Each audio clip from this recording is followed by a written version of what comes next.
G'day everyone, I am your host Shaun Keenan. It's that time again for the Comics to Movies and More show.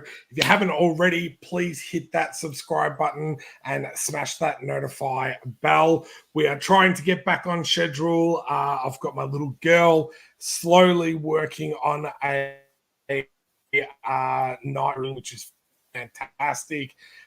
If you can't half tell, I'm a little bit... course, I had a big night last night. I was up at Mackay doing Mac PopCon, which was an absolute amazing event. We'll talk a little bit more about that a little bit later. But Stephen, how are you tonight, mate? We've got a big show. We've got one of our awesome returning guests, and it's great to kind of be back doing this. I know. Tell us about MacCon, unless you're saving it for something special, because I want to hear all about it.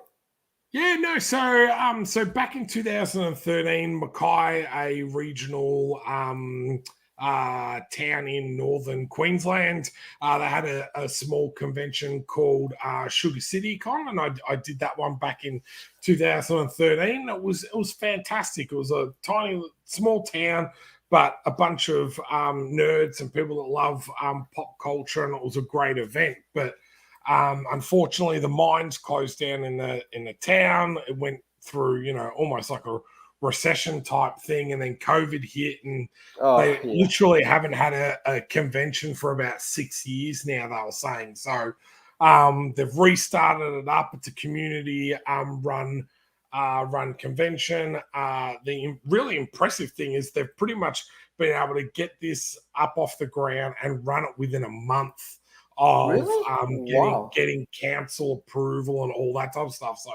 So that's how quickly they've done it. So they got, I think, just under 1,000 people through the door. It was only a one-day event, but they brought me up as a guest, and they were extremely amazing in regards to rolling out the red carpet for us. They also had the guys from Sons of Obi-Wan, which is a lightsaber combat company in New South Wales that runs a lot of classes for kids that have autism or are socially awkward and those type of things. They use combat Star Wars lightsabers combat to kind of combat that, which is really cool. And then they had Matt Dorian from Star Wars and the Matrix and everything as well. So I was lucky enough to be sitting next to him for the whole weekend, and we'd gone out for dinner and everything like that. So it was an absolute great time, and they even took us out on the Saturday night to kind of celebrate and everything. And this old man was in a nightclub. I haven't been in a nightclub, I reckon, for 2 decades. And I was doing, if people know what the Crip Walk was, this white man was doing the Crip Walk on the podium. Had some very young people filming me, and God knows where that video is going to end up. But it was a good night, all in all. I want that video. If anybody can hear it, please link it on YouTube. Share the link with me. I'll be more than happy. But just on a quick aside, and since you're talking, I'm actually a huge fan about these smaller conventions, because it sometimes when things get a little bit too big, it feels it doesn't feel like it's as the connection's not quite there. I don't know how to phrase it, but I know Alternate Worlds as well. Shout out to them. We're also having a small little indie creator thing, which I really like to see it, and I really like to see these smaller conventions start popping up. I don't know if you know. Look, you know this better than I do. But in the US circuit, every small city has its own convention. You have your San Diego's, you have your New York Comic Con, but you have nearly all these small conventions happening almost every other weekend. And I would really love if Australia could almost foster that same thing, where they have these conventions just happening really regularly, so that people can go out. It becomes almost like a meet and greet. And the thing is, with these small conventions, you're not paying your $200 to bring a family the entry ticket in. You know what I mean? So that was amazing. Their entry price was $5, and kids under 9 for free. Like So yeah, that is exactly. amazing. Like that is so amazing. Like to kind of run a convention at at those type of prices. And as I said, it's like a non-for-profit, so they do require sponsorship and the council to kind of help support them and everything. But our guest will come on and probably speak to this as well. Like he's gone and done council run events as well, and some of the it's so intimate that you actually get to spend time and actually connect with your customer. I love my supernovas, and I'm going to be a guest at Supernova Brisbane Adelaide later this year.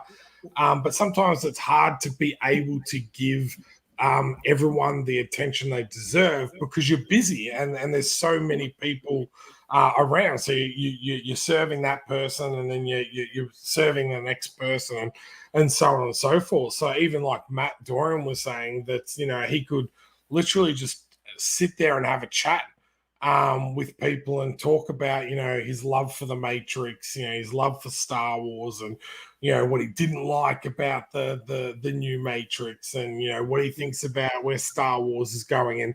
And that I felt was such a great feeling to be able to walk away.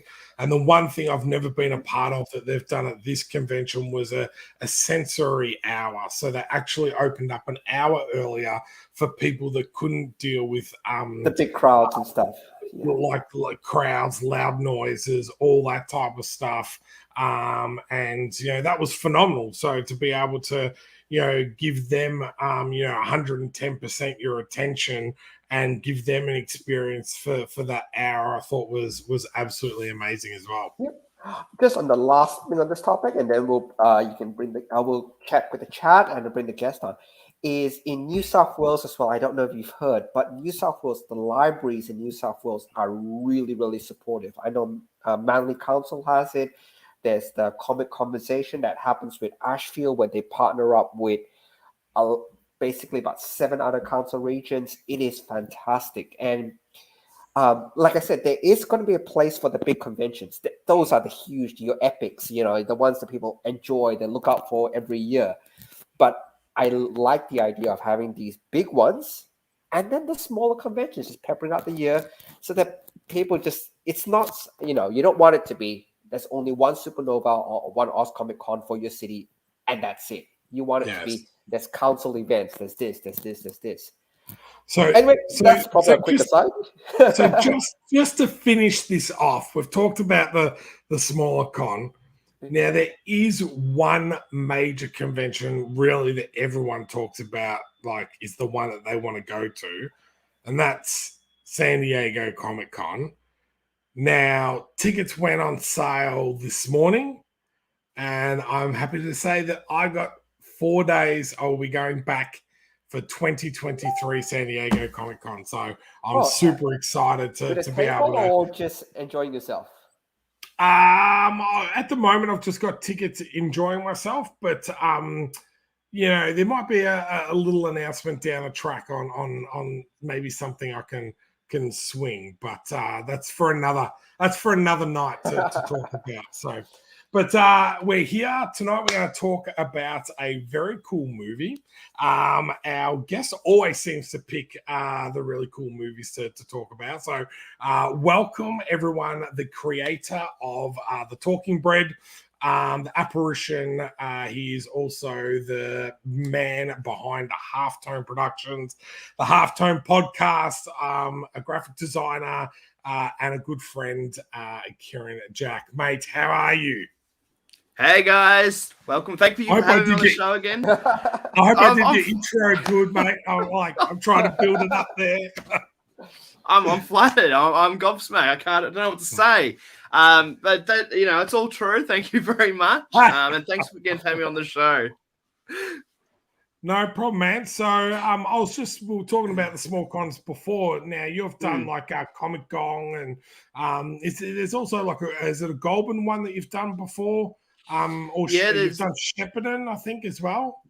Yeah. There's Goulburn Con's one, Gong Kong, which is Wollongong. We've got the Nerd Mania, which was the Shepparton one. We've had Border Dimensions, which was the Albury one. There's Geek Con, which was Wangaratta. There's a lot of regional shows that I've done, smaller, little intimate conventions, and I love them. I can't get enough of them. They're just so much fun, and they're a day show. I mean, you're done in a day, and you get to go home. You're not bounded by accommodation or long-winded travel. Mackay is a little bit longer out of reach, but it's enjoyable. I think I've got I'm going to be a guest at the upcoming Geek Markets, which is the one in Canberra. A nice little intimate show. They do single day events, and it's a lot of fun. I cannot speak highly enough of that show. It's just a really great fun show to be a part of, and any single day show is really a lot of fun. Awesome. Yeah, I think that's what I enjoy about it, is that not having to back it up day after day is always a little bit difficult type of thing, especially when you're doing back-to-back shows. Like in November, you've got like Brisbane, then Adelaide, and then a week off, and then there's Melbourne type of thing.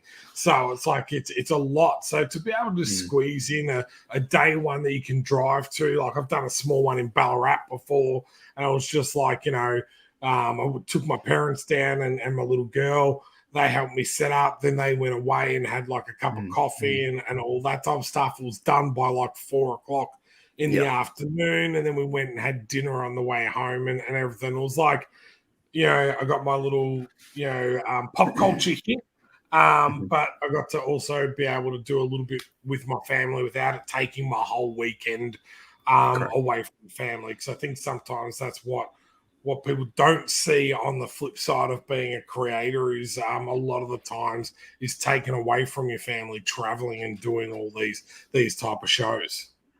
Yes, that's very true. And I think it's a little extra piece of the pie we get with doing the single day shows rather than doing the extensive big day shows, the big events, sorry. Yes. So tonight we are going to talk about Space Jam, which I think is, you always come up with some really cool movies to talk about. Let us know, why did you pick this movie to talk about? Well, there's a couple of reasons why. I think, for instance, we're here to talk about this and so also The Talking Bread. The Talking Bread really does take from that the wackiness of the Looney Tunes. And I'd always loved Looney Tunes as a kid growing up. But when this film came out, it really cemented it as why I really do enjoy these characters. Not to mention, had the likes of Michael Jordan in 1996, he was huge already, but it really lamented the fact that he was a superstar, not only in basketball, but in the world of animation and film. And it's funny because, like, I love going to the movies, but this was actually, I think, the second film that I got to see in a drive-in. And in my local town, they had a drive-in. And for anyone that doesn't know what a drive-in is, it's where you park your car, you get to sit in there and watch a film. It's dead. It's nearly a dead medium now. A way of seeing a film, but it was a great way of going and experiencing that in 1996, and seeing the characters that I'd only seen on television in such amazing animation that it was just it just blew me away. I was like, this is incredible. So I was fortunate to get to see that a couple of times in cinema, being I think I would have been about 8 years old, I think, at the time. So I got to see it like 2 or 3 times in cinema, and each time it was still amazing. And even like I was watching it today, and it's still, to me, it still holds up. It has that Looney Tunes-esque wackiness, hysteria behind it. But you also get the likes of, Michael Jordan, Danny DeVito, Bill Murray's in it as well. Bill Murray's in it, yeah. Who's Newman from Seinfeld's in it? I mean, you had some really big names, and then you had all the other basketballers who were the superstars of the time. They were in it as well. So Charles Barkley. It was a huge film. was there as well, I think, if I remember right. Patrick yes. Ewing, Yep. And then was it who was the tall guy? Sean somebody. Sean Bradley, I think. Sean Bradley, that's it. Yeah. So I was like, I loved going back and watching this. It's such a great film. Like I've sat down and watched this with Peaches before and everything. That wackiness, that fun that the Looney Tunes kind of brings. Like I know that they've tried to replicate that with like Back in Time with Brendan Fraser and a couple of others, but I don't feel like they were ever able to hit it like they hit it in this film. This kind of like just had that little bit of everything. That had like those major stars, a really good fun storyline, and then just really clever dialogue that went around that as well. So I was always a Tassie Devil fan, so he was one of my favorite characters. So it was a fun time to go back and rewatch this. So what did you think, Stephen? I loved it. I actually saw this I think about a week ago actually, so I didn't have to go back to rewatch it again because I actually saw it. I love Michael Jordan. I don't know if you know. Because in the 90s, we were, everybody, basketball was huge in Australia. There was Saturday mornings. I don't know if you remember. Every Saturday morning, top 10 plays. Sunday, there was a rewind session.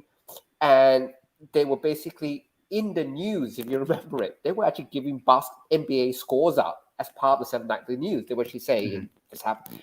It was huge. And,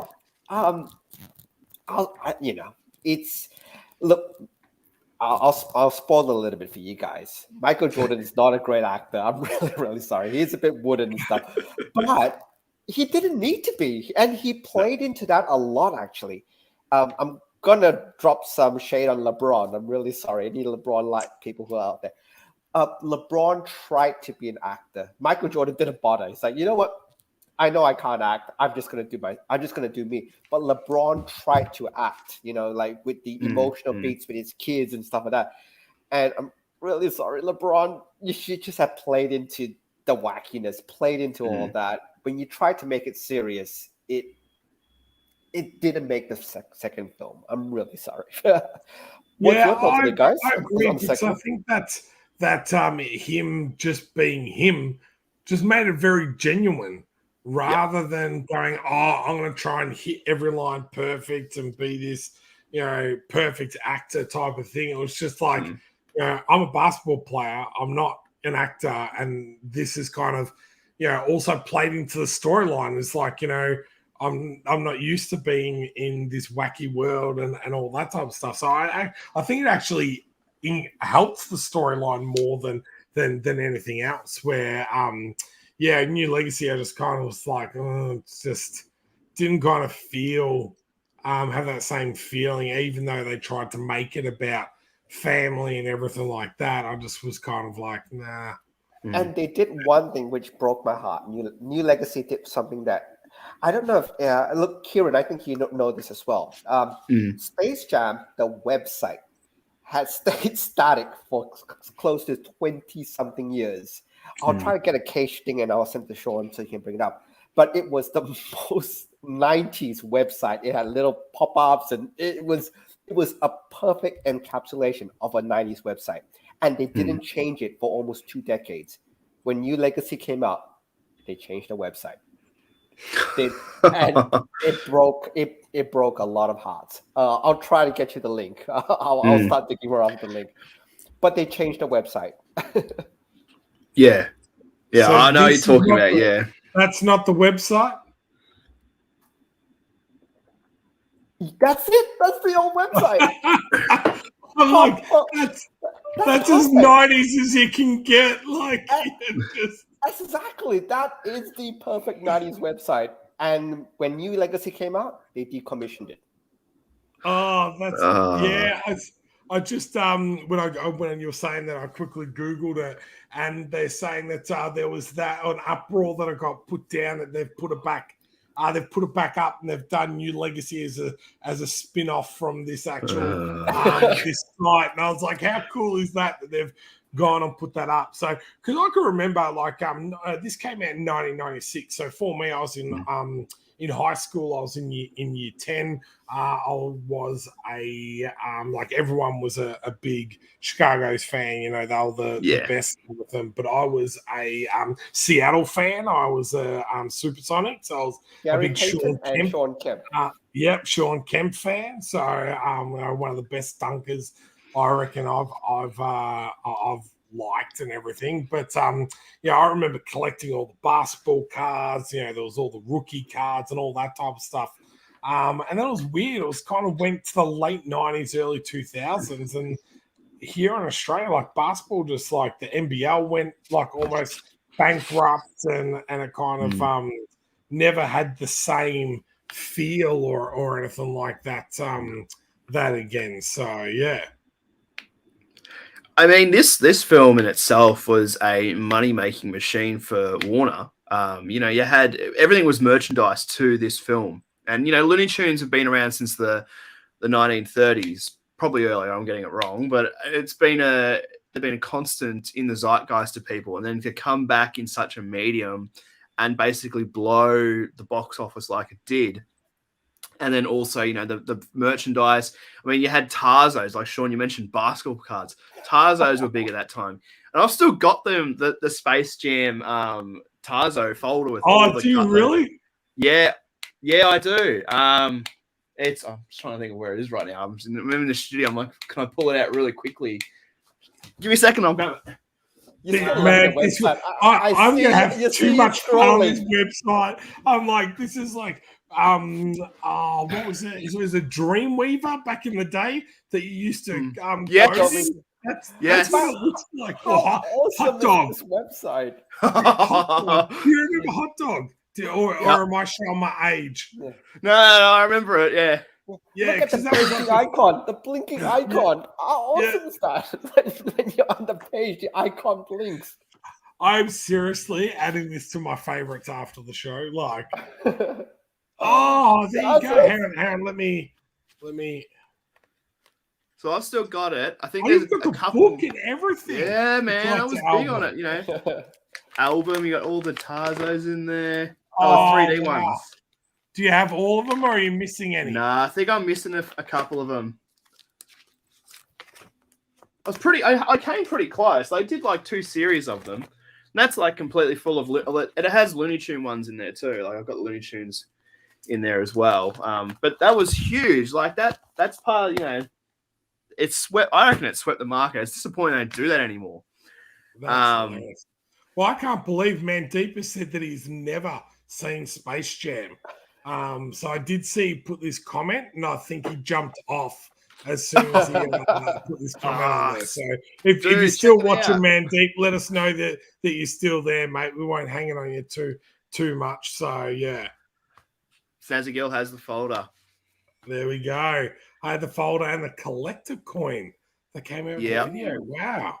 Yeah, I remember that. I had it on VHS. It was massive for me. I think that like Space Jam is it sums up the 90s really well.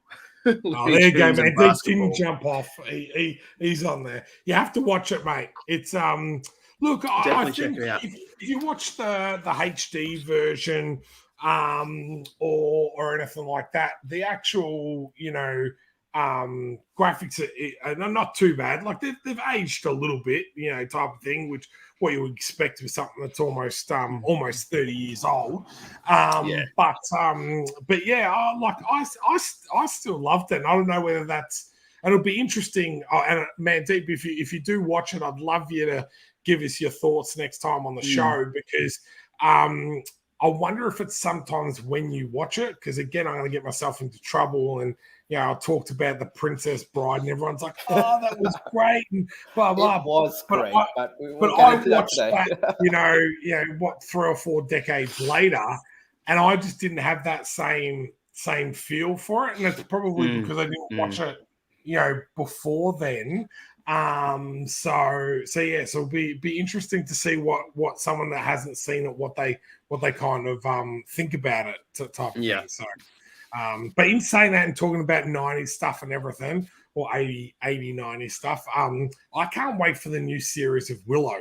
That looks I am looking forward to that. really good on Disney. Like it's you know, we've talked about Cobra Kai on this show before, and how well that has been done. And I feel like this is in the same vein. It's not taking itself too seriously. It's hamming up the 80s and early 90s feel. And yeah, I'm really excited to kind of yeah, look, I'm just using it as an excuse. I'm going to say that I'm going to watch it with Peaches, but it's really myself that I'm going to watch it for. So yeah, but I always find it hilarious. Is like, you know, all the time I've like trained Peaches now that whenever I say I'm never going to let you down, she always finishes you're the best. All right, I was like, I've got her trained in that. With, she hasn't even seen the Karate Kid, but I say that often. So you got to show it to her, man. I'm a little bit worried about making a fifth film. You know, there's you know, they're not using the directors or writers that do Cobra Kai. So, and it's supposed to be like a total separate film in the franchise. It's not the Will Smith one. You're not trying to... No. So it's going to supposedly in the same universe as, you know, Johnny and all that, but it's not going to include any of them. So I'm like, well, how does the one with the girl? I can't remember her name, but there was but that still had Mr. Miyagi in it. So unless they're going to have Hilary Swank come back and do another film, and her be the teacher, that's the only way, I guess. That because all of the actors in Cobra Kai are saying, well, we've got no involvement with it at all. So I'm just like, well, how can it be like attached to that, you know, universe when I don't know, unless they go, oh, Miyagi had a child that you didn't know about, and make some, you know, line up about that, which I don't know how I'd feel if that was the case, but yeah. Sounds like you know more than anyone. You're not writing it, are you? No. I tell you what, if you want, you know, someone to jump in a writing room, I would be more than happy to. I come up with some crazy ideas and I enjoy all of that type of stuff. But you know, we're about halfway through the show, and it's time to kind of talk about why we have brought you on. Now, early days, you came onto the show and you talked about the Talking Bread, which was one of the first series that you had written yourself. Now that had finished the series. So yeah, how is there another Kickstarter for the Talking Bread? Yeah, it's quite interesting. I've kind of gone back and remastered it. It's now in full color. For anyone who's watching this evening, it was originally a black and white comic book that was created back in 2016. And I was basically just trying to put something out there that was, you know, something different, wacky, like the Looney Tunes, like Saturday morning cartoons that we all enjoy growing up with, except that I still watch them as a 35-year-old man. But I went back at the start of the year when I was going through something that I just had some downtime to kind of start scribbling away, and I ended up starting to color in the original pages. And what I thought was, well, if it's actually been out of print for the past nearly 4 years now, so I thought, well, why not go back and kind of remaster it in color and re-letter it with a bit of experience under my belt now working in the comic book industry. And lo and behold, 68 pages later, I've got the first volume collected in full color. Some of the pages have been remastered. I've done an update to some of the characters and just some of the ways the panels were flowing. I just wanted to change them up a little bit. And it's quite amazing to see it all come to life in color. It makes me kind of regret releasing it like I did and just put it in full color, because it really embodies, as we can see right now, the wackiness and the cartoon style that I've always envisioned the series being. Now, I have to show this video because when I saw this video on Facebook. Now we've talked about, and Stephen has also talked about, wanting to get one of these series made into an animated movie or TV series or something like that. And when I saw this video, I was like, oh my God, like, if anyone needed something to say, this is what it could be, I was like, this video is like that great little tease of going, this is what you could do with it type of thing. So let's have a look at video and we'll come back and talk a little bit more about this.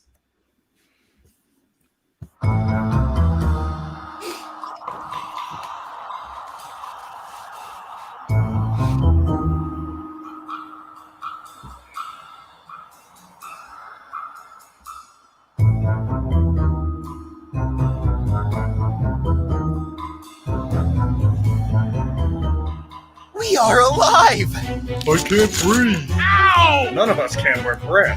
Who you calling Brad? Get out of my face, would you? Ow, baby!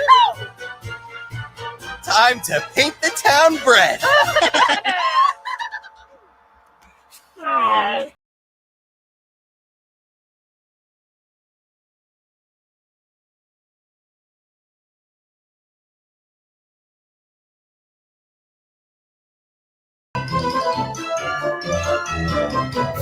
Uh-oh.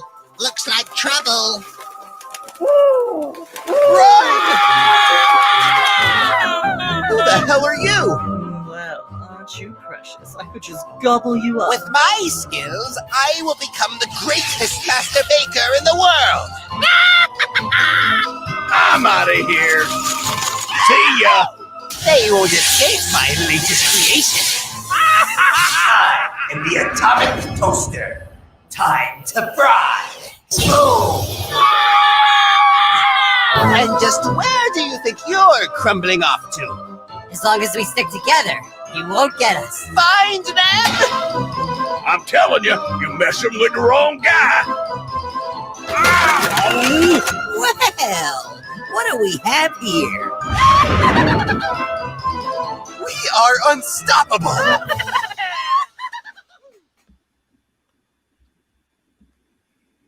I would never get sick of watching that. And that is such a cool little video. Like, I remember when I watched it first, I was working from home. I was like, Lizzie was holding Daisy. I said to Lizzie, I've gone, come here, you have to see this video. And I replayed it back to her and everything. Like, it's so cool. And if people don't know, like how that one's been done, that's literally just using your still animation to kind of move that and do those effects. So that's not even like what you could actually see if it was properly fully animated, like a Bluey or something like that. So yeah, it's Nathan Frugal did it, which is amazing. He put his touch on it, and he's the maestro of it all, and really put it all together. And I just gave him the actual panels from the comic. So yeah, look, it's so amazing it's seeing that way, and I'd still love to see it as an animation. We'll wait and see what happens, but I mean, it's just a joy to see that kind of come to life, and the response to that actual video before the Kickstarter launch was huge. So it was quite funny to kind of have that momentum behind it before it actually kicked off. The people were excited by the trailer, so that's also always something you want when you're launching a Kickstarter. Yeah, I guess if you can always, and Stephen's a firm believer in this. He loves his pre-launch pages and building up that momentum, but also with as you said, like being able to release something and show that prior to you going live can really do that next level thing of going, oh yeah, I'll check it out when it comes out, to I'm really excited for this to come out, this looks really cool, type of thing. So Yeah, definitely. And that's always the case with any of our Kickstarters, and you guys have experienced as well. You've got to really put the hard yards into getting it into its pre-launch campaign, and then fingers crossed that it goes smoothly in the actual running of the actual campaign. So it's kind of great to see that reaction behind the trailer when it was dropped. I think it was a couple of days before the actual Kickstarter launch. So that was really cool to see that. So tell us, what are your goals for this one, to kind of get it made, printed, and shipped out to everyone?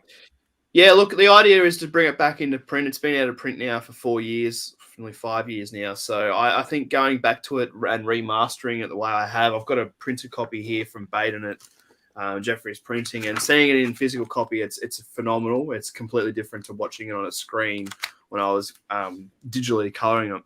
So the idea is to get it back into print.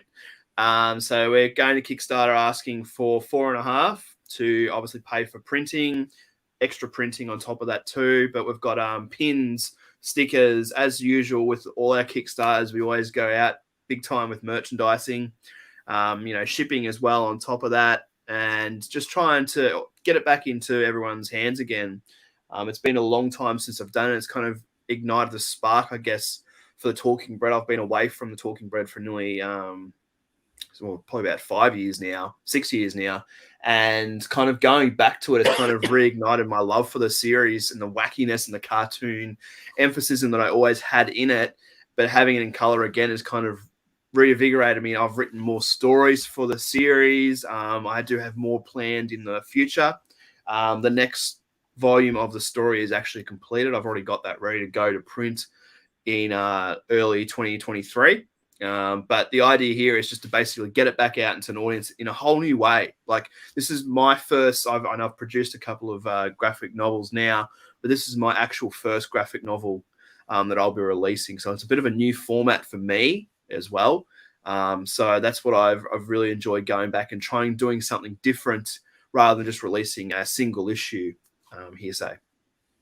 Yeah, it is a little bit of a difference. I think Stephen's got the perfection of getting trades out, but I know when I did my first from single to trade, it was like I made quite a few errors because I didn't really work out the page turns where in a single early on. If I hadn't gotten that right, I was able to chuck in an ad or something to refix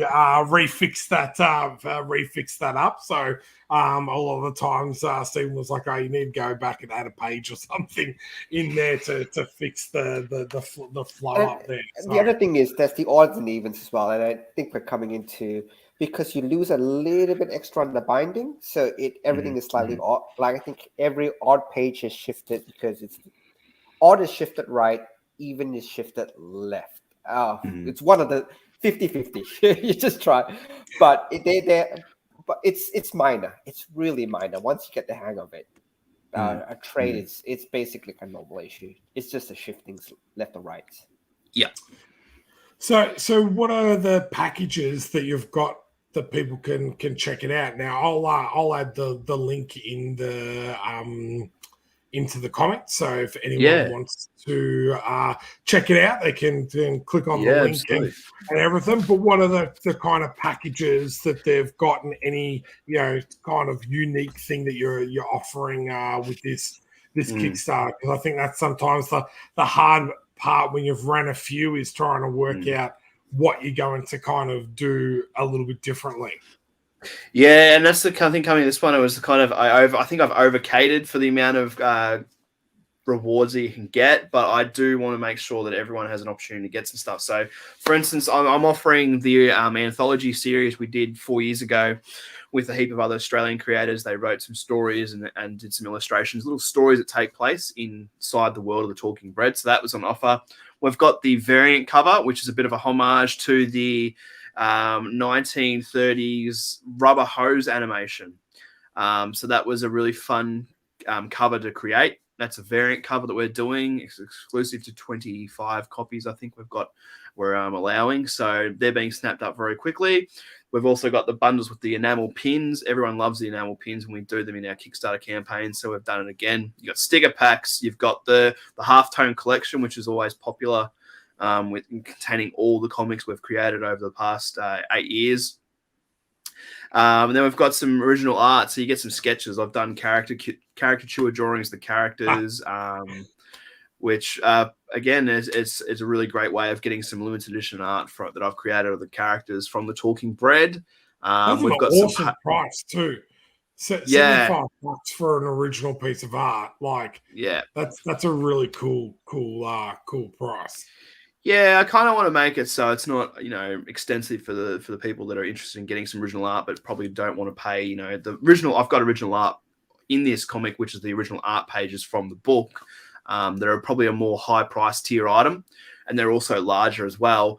But the idea there is to kind of give everyone the option that you can get something a little bit smaller, a little A4 sketch that I've done of a character, and they are getting something more personalized than a big piece of art from the actual book.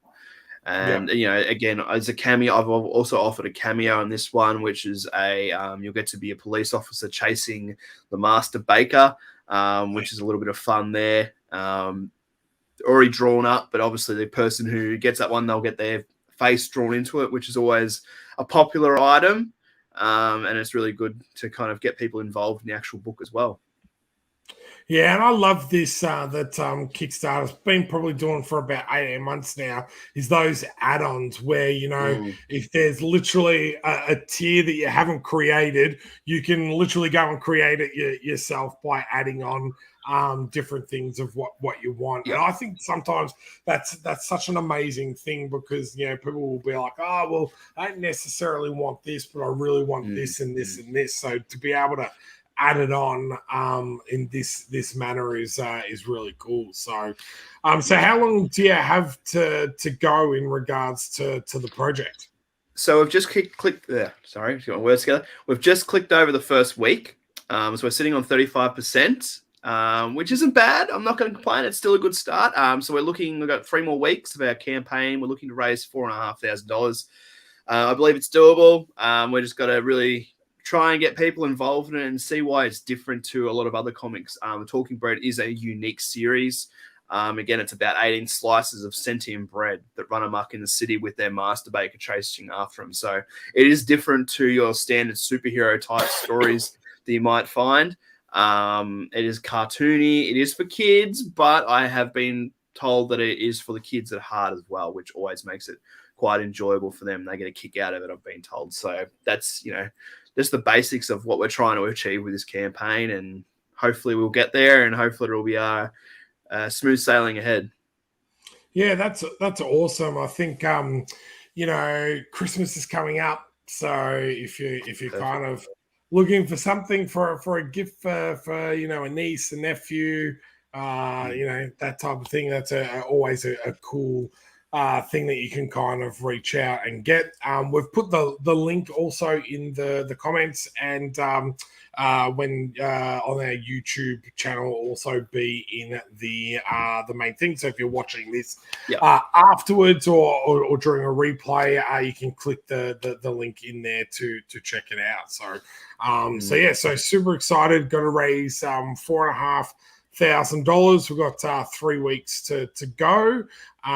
So there's about $3,000 to go. So that's definitely doable. I think they say if you can get to about 66%, then it's like it lifts your ability to fund type of thing. So but on the flip side of that, if you can't back, we know there's a lot going on in the world at the moment. Yes. Sharing and all that type of stuff is just as helpful as well. So if you're able to get it out there and share it as well. So it's exciting to come back to it after so long. I've been doing on other things and other stories, to come back into the Talking Bread after so long and kind of, I guess, reignite that whole passion I had for the story. Being a baker and kind of stepping back into that world and writing stories about bread. It always does get a kick. And I mean, I love selling at the conventions. People always do get a kick out of it when they come past the table and they see the talking bread. They kind of get that kick out of it. Oh, what is this? What's it about? And they love to read it. So I'm excited to have it back on the table as well. It's been gone for too long. It's time to bring it back out in the light.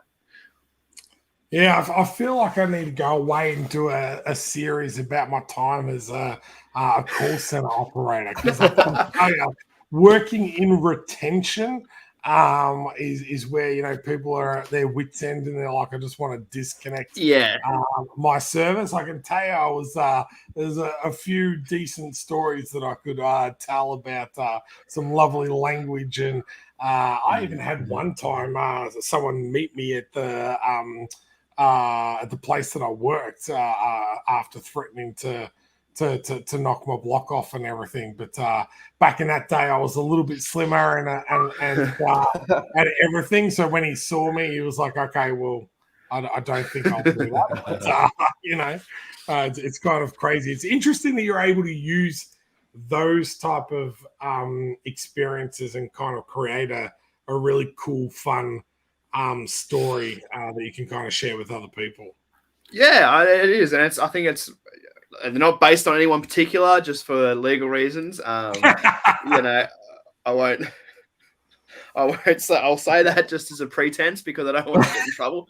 I don't want to have anyone rocking up at my door saying that's me. But there were some interesting stories that happened in the bakery that do translate well into a kind of a whimsical, wacky story, and they've definitely translated well into this. And there are character notes that you will see that'll be like, that could be someone. I'm not saying who, I'm not saying when. I'm just saying it could be someone. And yeah, look, 2004 and 2008 at bakery and yeah. Look, I will say this: the Master Bakery does relate to a certain franchise bakery that I may be taking the mickey out of, but when everyone picks up the book, they look at it and they're like, they exactly know who it is. But I may have worked for them in previous career, and there's some stories to tell there. And I can say, going back and writing some more stories for it, it really has brought out the memories of working for that company, and it makes for an interesting tale. If you now, Stephen, what job have you worked at that you would go back and go, I tell you what, there's some funny stories I could create in that job or field that you've done? The problem is, a lot of the jobs I've worked in, I had to sign NDAs. Every single job I'm in, because I used to do a lot of project work. So I think some of you know, I work in IT. Nearly every time you're a consultant on a project, it doesn't even matter if it's not major. It's sign this NDA, sign this NDA. So I'm actually really afraid to even hint at stuff because some of the penalties are huge. Like they could really come after me. So is that because they're worried about intellectual property in regards to or information or data as an IT person that you may have access to? Both, because a lot of stuff you do play with a lot of data, and especially now, especially with Optus, I play with a lot of what they call personally identifiable information. So PIPs, you get into a lot of trouble. So I'll tell you off air, but not on air. Yeah, and I was going to say, today I've woken up and Woolworths has been hacked. Oh, it's as well. So I know it's horrible. It is like. It does make me think a little bit though. Like I never really kind of thought like, name, address, phone number, like it's so normal that I never really kind of thought, geez, man, all they need is this piece of information and this piece of information to go with everything that you can pretty much find out fairly easy to be able to take your identity type of thing. So. The one thing this is on the news, so I'm happy to say this one. So when Optus first got breached, their comment was, and this was the most, I'm pretty sure this media person is gone now. Their initial comment was, oh, it's not a breach because we didn't secure that API. So it wasn't a breach. So it's the equivalent. It's the equivalent of saying this. I left my front door open. I got robbed, but they didn't break in because my door was I open. left it. Yes, So it wasn't a break. It wasn't a break-in because the door was open, so they didn't break in. So that's the exact one. Oh, the API was unsecured, so technically they didn't breach because it was unsecured anyway. And you just because I are you find it's funny in joking? the IT world. You don't want to. You're like, well, I haven't been hacked. So it's like, yeah, that's probably not the response that you want to give. But they're like, their pride goes, oh, no. Like if I'd actually done it properly, like they would not have been able to hack me. It's because I did this that they're able to get in. You're like, no, man, you can't say that. I know, and not just that. By saying that, the first thing they did was, okay, let's see how many unsecured stuff you have out there. And no, it as much as I love to, I can't. But if you want to, off air, we'll have a long chat, but not on air. I'll get into a lot of trouble. They do make for good stories, I will admit. The conferences that I go to are where we are allowed to discuss, within the same industry. There are scary, scary stories out there. Fun stories, but scary. Sorry. Okay, so we are getting to the end of the show. If anyone has any questions, throw them into the chat now.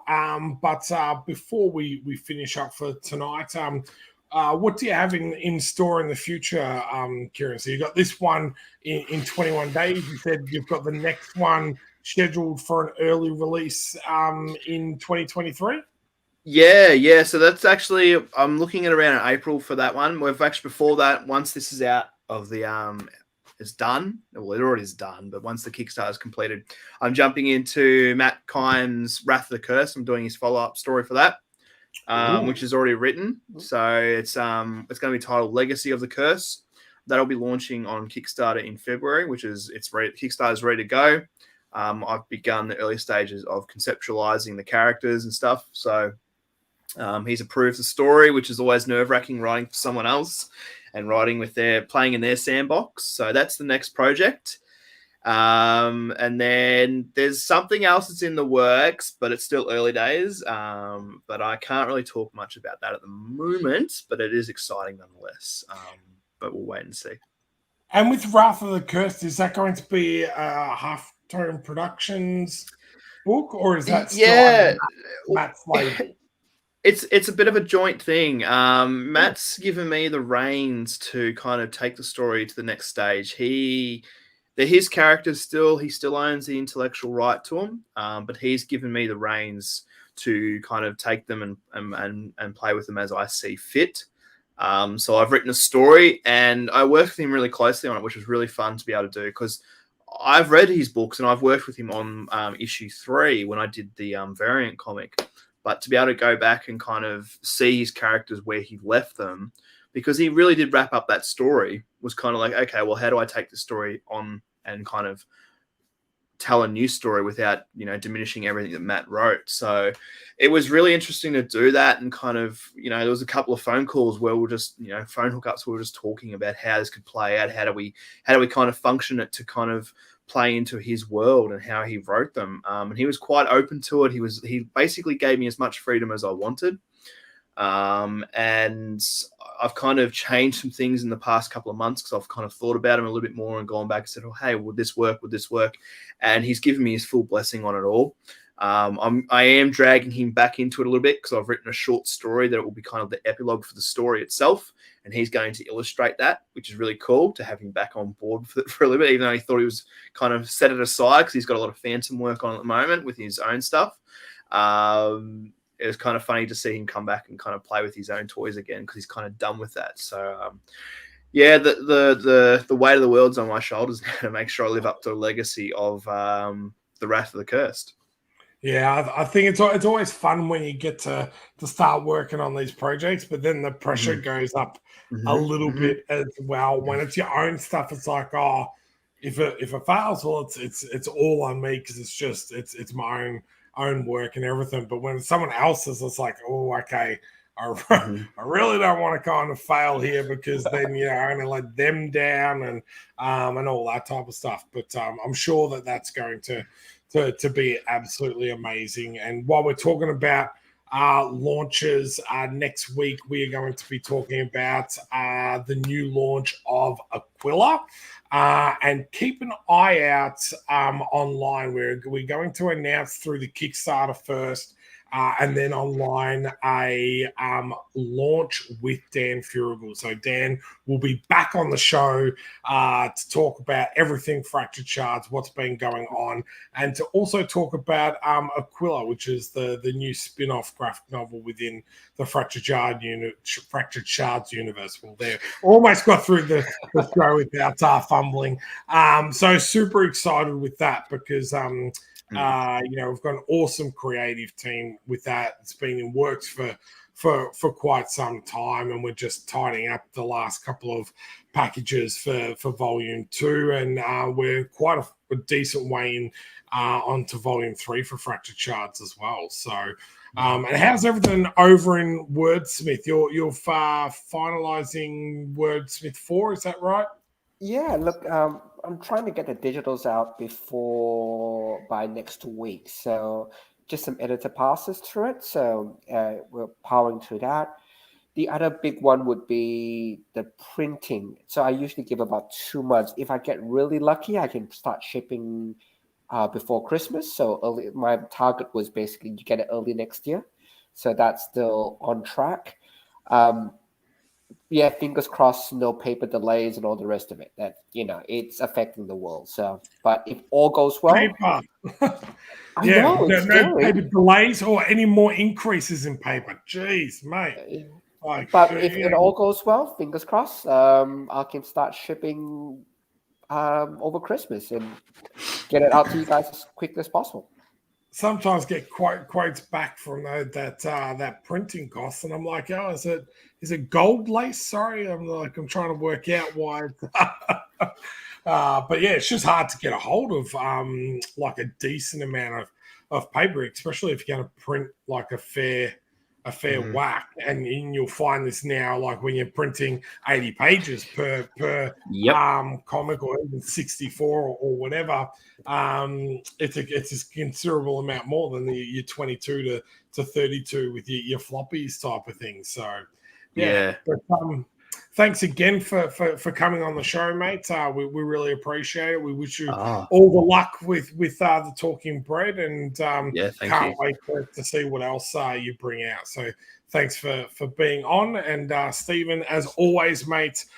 Thank you for whipping me into shape. I did a chat with Tuesday Chinwag with Lee Chalker last week, and I did give you a little bit of a shout out. I know. I watched it. Pumped you up. I was like, no.